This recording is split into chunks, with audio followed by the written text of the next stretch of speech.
Jesus had emerged from the wilderness victorious. He had proclaimed that the kingdom of heaven was near.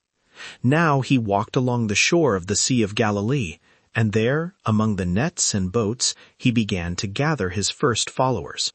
Ordinary men were about to become fishers of men.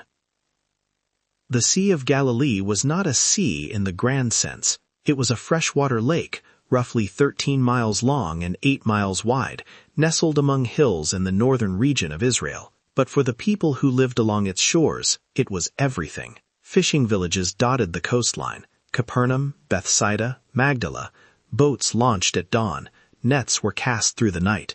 The rhythm of life was dictated by wind and weather, by the movement of fish, by the daily labor of hauling in a catch. It was hard work, humble work, the kind of work that left hands calloused and backs aching. Jesus walked along the shore. He saw 2 brothers, Simon, who was called Peter, and his brother Andrew. They were casting a net into the lake, for they were fishermen. They were not scholars. They were not priests. They were not wealthy. They were ordinary men doing what their fathers and grandfathers had done before them. Jesus called out to them, "Come, follow me, and I will send you out to fish for people." The words must have sounded strange. Fish for people? Leave the nets? Follow a man they barely knew? But something in his voice compelled them. At once they left their nets and followed him. At once. No negotiation, no request to think it over, no plan to return after the fishing season. They simply dropped their nets in the shallow water and walked after Jesus. This was not impulsive recklessness. It was costly obedience. They were leaving behind their livelihood, their security, their place in the community. Fishing was not just a job. It was identity, inheritance, family honor, and they walked away from all of it. Going on from there, Jesus saw 2 other brothers, James, son of Zebedee, and his brother John. They were in a boat with their father Zebedee, preparing their nets. These were men with a family business. Zebedee had hired servants. James and John had responsibilities, expectations, a future mapped out in the fishing trade. Jesus called them, and immediately they left the boat and their father and followed him. Immediately. They did not finish mending the nets. They did not wait for the day's work to end. They did not explain their decision to their father. They simply went. What would make men do this? What authority was in Jesus' voice? What did they see in his face?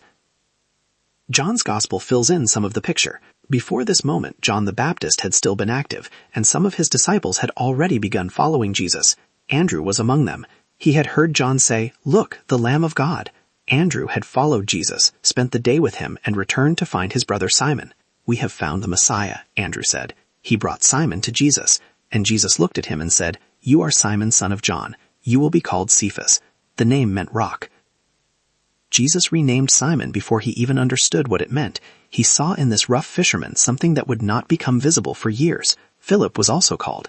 Jesus found him and said simply, "Follow me." Philip went to find his friend Nathaniel. "We have found the one Moses wrote about in the law, and about whom the prophets also wrote, Jesus of Nazareth, the son of Joseph."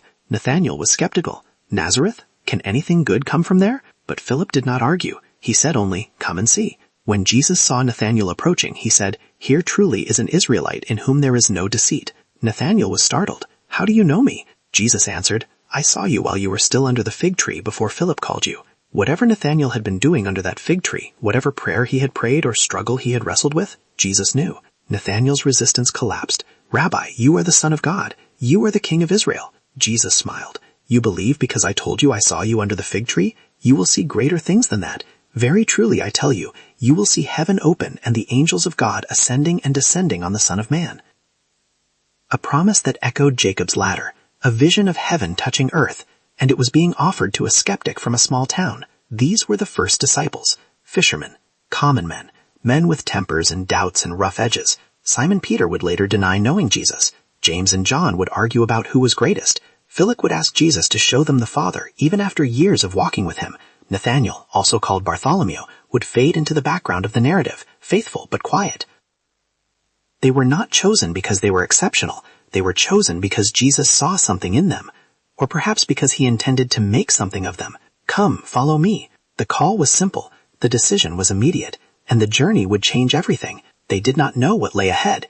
They could not imagine the teachings, the miracles, the opposition, the cross, the resurrection. They only knew that this man had called them, and they could not refuse. Something in Jesus drew them. Something in his presence made their old lives feel suddenly small, and so they walked away from the nets, away from the boats, away from everything familiar. They followed a man into the unknown. And the world would never be the same. Thank you for listening to this episode of Life of Jesus, Early Life and Galilean Ministry.